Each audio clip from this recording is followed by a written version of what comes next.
I don't know how many of you guys drink their tea and coffee with spoon, but I do because I want to last this longer. Um, since I want to slow down, but there is this little bug, internal. If there is something nice and good like this cold coffee that I've made, I love cold coffee. That bugs like constantly is, irritating me and wanting me to finish it off. And I'm like, no, I don't want to. I wanted this to last longer. But this bug constantly bugs me. And I'm trying to practice something which I know is good for me. But this subconscious bug is constantly bugging me. So, how I always am looking for solutions. So I started thinking. And a story knocked on my mind's door. So a close relative, her son got married to a British lady, and she went there, and then she came back, and she was telling us how these British people, they have dinner for 3-4 hours. Like they'll start at 6:30 and they'll end at 9:30, 10. They'll eat like one bite of tiny bread, cut and keep it on the plate, and then take a small sip of champagne and then keep it. So even my relative, she was like how do they do that? When we have food in front of us, we cannot wait. We finish it, gobble it up, and then perhaps we sit with our unwashed hands and sit together. Like in Bengali households, we have this thing that when relatives come over, friends come over, we sit over that dried etho hath. Etho is like when you don't wash your hand, and we gossip and everything. But that's different. We've eaten the food and then we are gossiping. But here, these British people, it's the other way. And I was wondering that those people have been colonizers for 500-600 years, right? So if I count, there are 3 generations in 100 years, which means 500 years is 15 generations. And that means that for 15 freaking generations, they have had safety over food, which we haven't had. Majority of our country haven't had. And is that why there is this subconscious bug which is constantly wanting you to finish what is in front of you, because it has this thing that there might not be food tomorrow, or there might not be food next time you're hungry?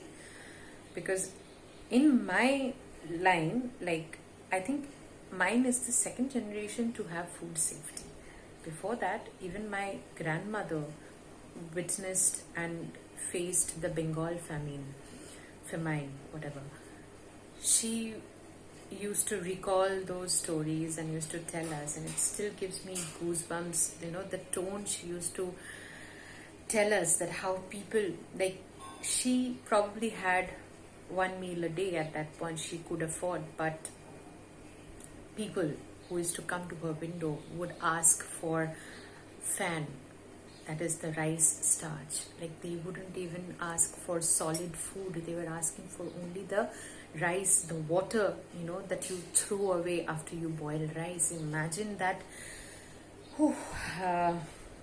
level of trauma that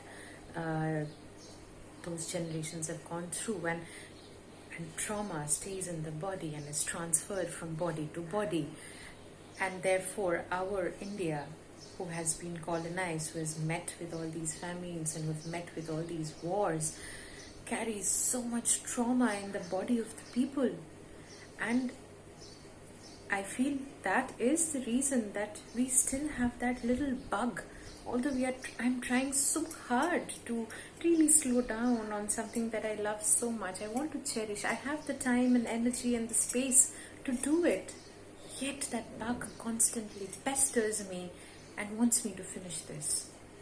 And therefore, maybe me, I had to go down to the root of it. And I guess, yes, food safety is a huge thing for that subconscious bug to pester you to pick up speed and finish something faster, because it is still not felt safe.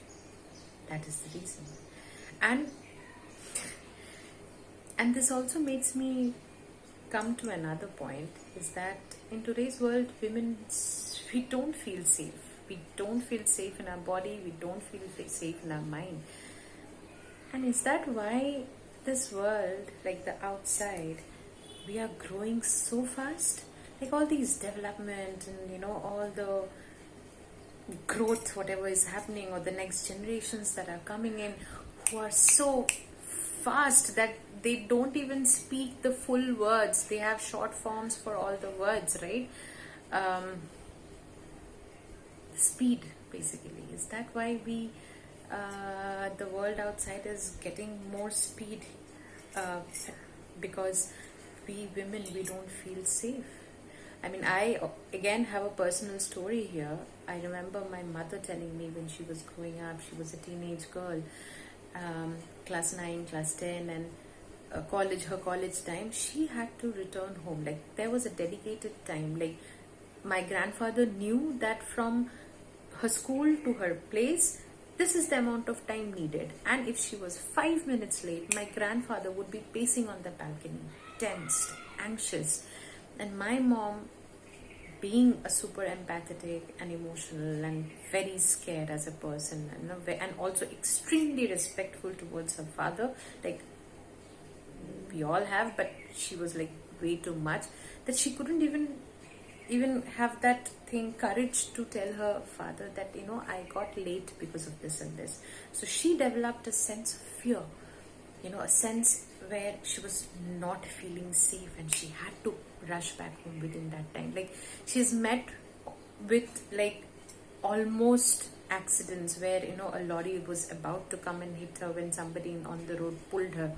Like, she's so lost in that space of unsafety and fear that she has to go back home, and that is more important than her own safety in that moment. And that sense of speed has remained with her, because even now, when I tell her to, Mama, slow down, aste, take a deep breath and do the work, but I can see it's so difficult for her to do that work. And that has also seeped in me. I have been in, like, I would be doing things, 1,000 things together, even without taking breaths. It's only now that I have taught myself to slow down. But yeah, I mean, this really makes me wonder if the unsafety of women, if women feeling so unsafe in their body, in their mind, the emotional unsafeness, is that the reason the world is picking up this crazy load of speed outside? Is that why Elon Musk is sending rockets to settle in Mars and not cater to Mars? Because the feminine, the female in him is speeding. The feminine in him is not grounded in his body, but the mind is speeding. I feel that is the case. Tell me what you feel.